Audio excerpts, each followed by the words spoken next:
This is the Moshpit Backstage podcast for punk, metal and rock interviews and segments.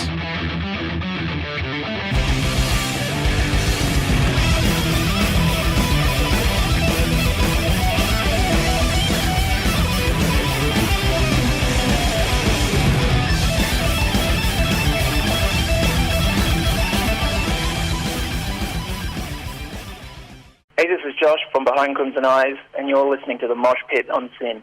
Josh Stuart is the vocalist for Behind Crimson Eyes, who recently... I'll start that again, that's a bit of a tongue twister. Yeah. Josh Stuart is the vocalist for Behind Crimson Eyes, who recently released a new single, Say Bad Things, and are donating 25% of the proceeds of it to charities who support victims and survivors of abuse. Josh, thank you so much for joining me. Hey Ben, thanks for having me. You're very, very welcome. Now, before we get right into single, you guys, I think you last made some new music about 8 years ago or so? Yeah, that was our last full-length release, was about that long ago. So, in between, we put little bits and pieces out, but nothing serious. Yeah, so when did you decide, like, all right, we're going to release a couple of singles? Because before this, a few months ago, you also released Stardust. Yeah, so we played with Alexis on Fire last year in January, and in that time we didn't have a full-time guitarist, so we called up our friend Liam Hennessy from Brisbane, and he came along for the tour with us. And the tour went really well, and we decided that, perhaps that we should start writing again, or, dabble in maybe potentially writing again. And Liam was really keen for that. He was sort of the catalyst to kick all that writing off. So he was, and I guess that comes with being new in the band, just having a new perspective and a new enthusiasm. So when we started writing some things, we decided that we didn't want to try and recapture the past glory of Behind Crimson Eyes. We didn't want to just go back to trying to write a full-length album, trying to tour Australia a dozen times again. We had to come back with some kind of purpose other than just writing music. So we put together a bit of a mission statement of what everybody wanted to achieve if we did, in fact, put some time and energy and effort into writing and recording again. And we consolidated on the idea that we wanted to inspire people to make a positive impact. And from that, that sort of informed all the writing process and what the subject matter was, and also, as you mentioned in the intro, about doing something positive with that and donating to charity or raising awareness for other things. So it was a bit of a different approach than we've normally done things in the past, which was cool. We'll talk a little bit specifically about Say Bad Things in a second, but like with Stardust, with Say Bad Things, how did you kind of figure out, like, all right, these are the causes that we're really passionate about and something that we want to contribute about? How did you go about choosing those causes? Yeah, so it just, in terms of the charities, it was pretty easy to find what causes we wanted to promote once the song had been written. And the first song was Stardust, and it was written about cherishing the life that we have right now and, valuing the moment that we have rather than, a potential afterlife that may or may not exist. And since that was, on that topic, we decided that something like dementia plays a big part in, if you can't remember anything or if you lose all your memories of your whole life, then what life is there? And also cancer, we decided to donate to the Cancer Council. And again, cancer is something that affects a lot of people, and it actually affected one of the band members while we were recording. He lost his father to cancer. So the causes sort of came about in a very easy way because of the topic that we were discussing and the personal impact that those have had on our lives. Okay, let's move on to Say Bad Things. Like, in terms of just musically, how did you guys approach this one? Were you sort of writing different songs? Were you focusing on a specific song? Like, how did it all work? Yeah, so what we did originally was just basically write a bunch of intro, verse, and chorus. And we didn't try and create whole songs initially. We just wrote a bunch of the primary, components of a song. And out of, I think, maybe 15 or so, we picked a couple that we really liked. And I would go down and put some vocal ideas and melody ideas over all of them. And then, we came up with the couple that really stuck out to us and really felt like it was a good blend of old, heavy melodic Behind Crimson Eyes and something that had a bit of a new twist to it as well. So again, it was just about putting a lot down, and then from that, a few gems just pop out, so you focus on those. And what about the cause for the song, supporting Sure. victims of abuse? What stage did that come in, and why did you feel it's important to sort of do your thing for that particular part of society? Yeah, so the song as a whole was, I guess the catalyst for the song was provided by a documentary called The Keepers, which is on Netflix. And in that documentary, the whole premise was a nun was murdered, but surrounding all that, there was a whole sexual abuse scandal that was happening within this Catholic all-girls school. And so that just sort of triggered something in me that had been there for quite a while. Like, sexual abuse is not a new thing, and with the issues that are going on in Australia, even right now, with the whole systemic abuse that's happened within the church, we felt like something good to write about, because so many people have been, again, victims and survivors of sexual abuse and abuse in general. So we think that it's not the first time we've written about it, but definitely it's a topic that we feel that passionate about spreading the word, and particularly trying to highlight that the perpetrators of sexual abuse aren't the only perpetrators in this. The people that are covering it up and protecting these individuals are also to blame. So we felt like, there's a worthy thing to talk about, to hopefully maybe it gives these people, survivors some comfort to be able to say, this has happened to other people as well, but also to raise awareness and hopefully some money for charities that support that cause.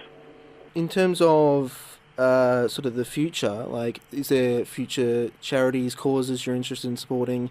You mentioned writing a couple of songs that you were focused on. Are there songs we should be expecting in the future? What's happening in the future for you guys? Yeah, so when we laid out the original vision statement in about March, April last year, we put a plan in place that by the end of the year we wanted to have recorded and released 2 songs and put various milestones around the video and numbers and how many people we wanted to reach with that. And that's gone really well, and it's been met with a lot of very positive reception. So now what we're doing is evaluating how everything went and trying to plan out the next 6 months to year. And we are hoping that we've triggered off this iterative approach to releasing songs, so that maybe every 4 months, something like that, we can release a new song. And I think that's a good way to approach it, because it's always fresh for us and it suits our lifestyle, since some of the guys have families and other commitments. And also I think that's how people are listening to music now as well. They're grabbing their favorite song and putting it on a playlist, and then the next new thing comes up and they're sort of into that thing. So less so on albums these days. I feel like people are listening to just singles. Talked to a bunch of people about sort of different approaches. I think I can't remember what band it was, but it was through Bandcamp, and they released you got a subscription, and they released a couple of songs over a period of time. Yep. That's really, really interesting, because I think people are really in search of kind of a new way or new ways to do things, and it's good that you're kind of trying to explore, and especially in a way that's got that charitable aspect in it as well. Yeah, it's I mean, there's so many tools now that help engage with your fan base. So we're relatively new to that because we've been out of the music scene for so long. So we're just discovering what, would work for us. And we're hoping that this iterative approach, and maybe we'll look in the future to something like a subscription service.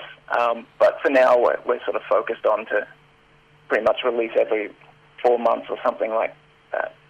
I want to move on to Unify and talk a little bit about. It seems really interesting, like the 2-day festival. That's sort of more stuff you tend to get in like Europe, and it's really exciting to see something like that here locally. Talk a little bit about how it went, what your experience was there. Yeah, it was great.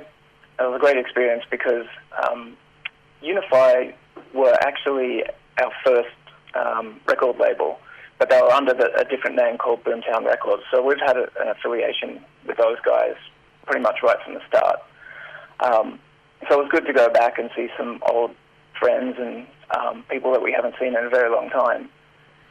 And the atmosphere there is just, everybody's really excited because they're all passionate about heavy music, and there are no other heavy music festivals now that Soundwave has shut the door, and also Big Day Out used to bring out some heavy acts as well. So there's nothing like that anymore. I know Download Festival is coming this year, but prior to that, there was a bit of a vacuum. So everybody's really excited. The disappointing thing was it really poured rain that weekend, so I felt pretty bad about the people camping there. We fortunately didn't have to camp, and the rain held off for our set, so we were quite lucky. But it didn't seem to faze anybody, especially during Architects and Parkway Drive. No one cared that it was pouring rain, so it was really fun, and hopefully we get to do it again in the future. What are your thoughts about where we're going in terms of Australian, even more specifically Victorian festivals? Like, was that just a slight trough, and then we're going to bounce back, and we might have some festivals coming back, or what are your thoughts about that? Hard to say.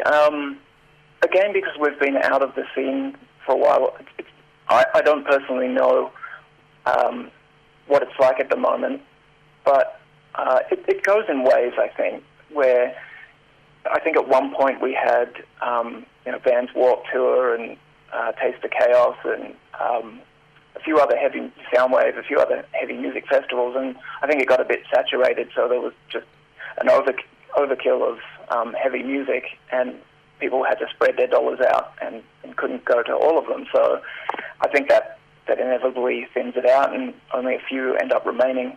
But it'll probably go through that cycle again when heavy music starts to become a bit more popular. And I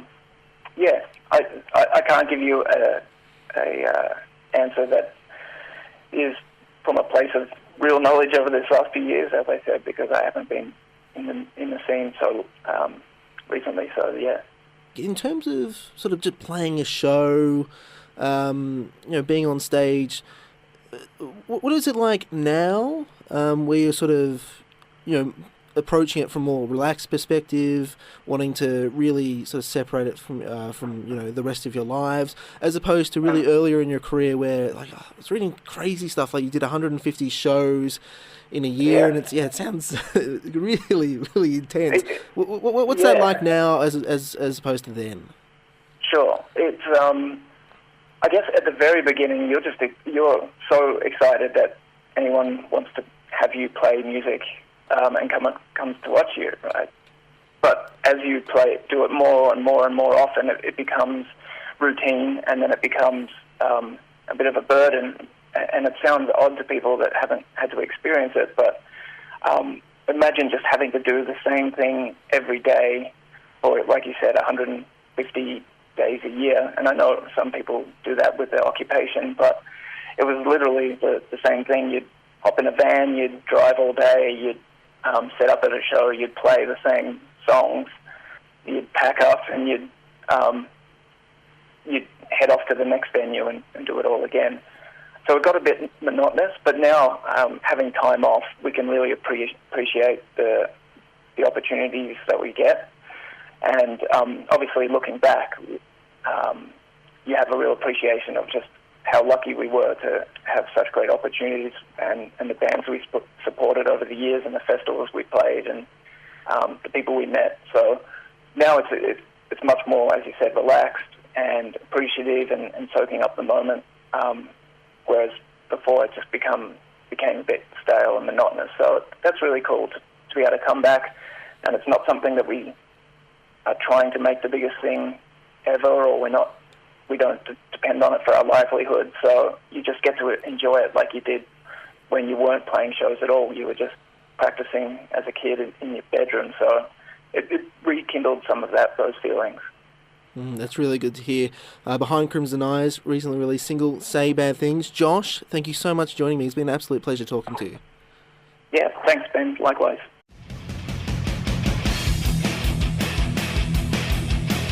Thanks for listening to the Moshpit Backstage podcast. You can subscribe to us on iTunes and Omni.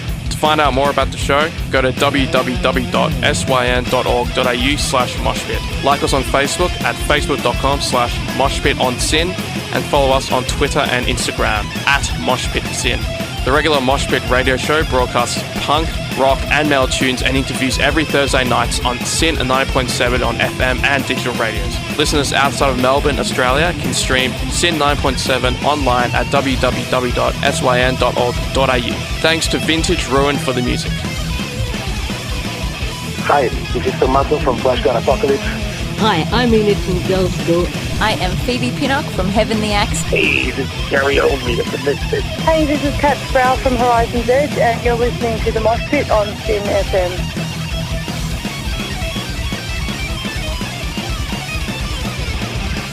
Hi, this is Einar from Leopard. Hi, I'm Virginia Lilly from the band Lily. This is Raul from 1349. Hey, what's up, everybody? This is Ali from Zebrahead. Hey, everybody, this is Charlie Benante with Anthrax, and you are listening to the Moshpit on SYN.